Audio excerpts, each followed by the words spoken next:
Il est l'heure de retrouver la chronique humoristique de Max Monnier. Eh bien, en feuilletant la presse régionale, je m'aperçois que toutes nos associations sont inquiètes. Certaines lancent même un cri d'alarme. Les bénévoles, oui, les bénévoles indispensables à leur fonctionnement se font de plus en plus rares et ceux qui partent sont difficilement remplacés. Mais qu'est-ce qu'un bénévole au juste ? Je me souviens avoir lu un texte déjà ancien qui exprimait bien la situation actuelle. Écoutez plutôt.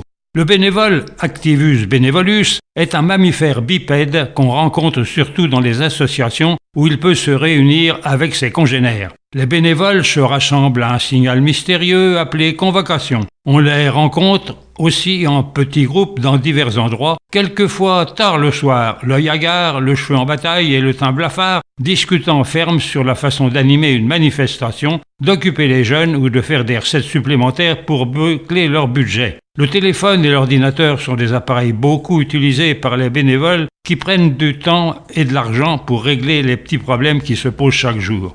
L'ennemi héréditaire du bénévole est le yaka, nom populaire dont les origines n'ont pu à ce jour être déterminées. Le yaka est aussi un mammifère bipède qui se caractérise surtout par un cerveau très petit qui ne lui permet de ne connaître que deux mots, yaka, ce qui explique son nom. Le yaka, bien abrité dans la cité anonyme, attend le moment où le bénévole fera une erreur, un oubli, pour bondir et lancer son venin qui atteindra son adversaire et provoquera chez lui une maladie très grave, le découragement.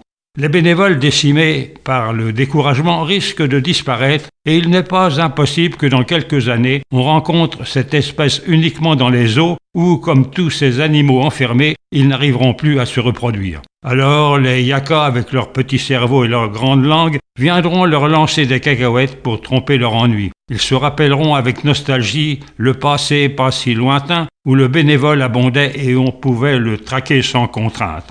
Mais allons, haut les cœurs mes amis. Le but de ces chroniques étant de peindre l'avenir en rose, espérons qu'on inventera bientôt un vaccin anti-découragement pour les bénévoles.